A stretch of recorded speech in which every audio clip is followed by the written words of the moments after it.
87-жылы берилиптир да, участок бөлүнүп. Юстиция башкармалыгынын кызматкерлери жарандарга акысыз кеңеш беришүүдө. Консультанттар жарандардын укуктарын жана милдеттерин, соттук жана соттон тышкары тартип укуктарды ишке ашыруу жана колдонуу ыкмалары тууралуу маалымат берип, укуктук мүнөздөгү документтерге жардам беришүүдө. 1,5 сотук мисам иштеп кетти да, положено болуп калды ага. Амага мияга мисам иштебей, дагы тиги мисамдаштырып жалган жерден июнь айынын ичинде эле ана меникин да талашып атат. 1,5 сот же бөл, же акчаңы кой сат деп.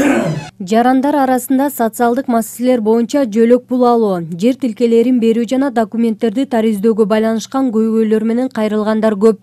Мындан тышкары юридикалык жактарды тактоо жана кайра каттоо жана жоюу, мурас жана алимент бөлүштүрүү маселелери да бар. Ушу жардам берүүнүн эки түрү бар да. Бул консультациялык укуктук, анан квалификациялык укуктук жардам берүү болуп эсептелет да. Консультациялык укуктук болгондо биз аларга ооз эки түрүндө, жазуу түрүндө каяка кайрылыш керек, кандай укуктук материалдар менен өтөп.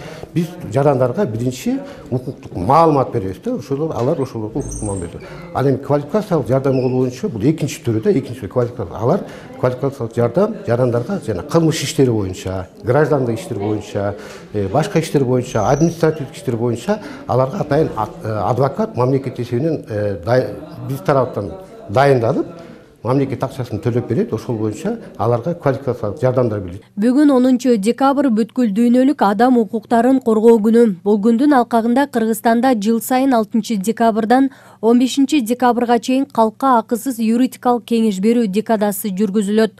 Мында адвокат, социалдык фонддун жана салык кызматынын өкүлдөрү бир жайда толук кандуу кеңеш бере алышат. Бул акциянын алкагында Талаш шаарында 100 жаран акысыз консультация алышты. 4 күн ичинде 100ден ашык бизден жарандар ар кандай консультацияларды алып кетип атат. Бул консультациялар өзүңүз билгендей Кыргыз Республикасынын мамлекеттик кепилдеген юридикалык жардам жөнүндө мыйзам бар. Ошол мыйзамдын 4-статьясында көрсөтүлгөн. Ар бир жаранга ушул мамлекеттик органдардан акысыз консультация көрсөтүү боюнча. Азыр ушул министрликтин демилгеси менен декада жүрүп атат.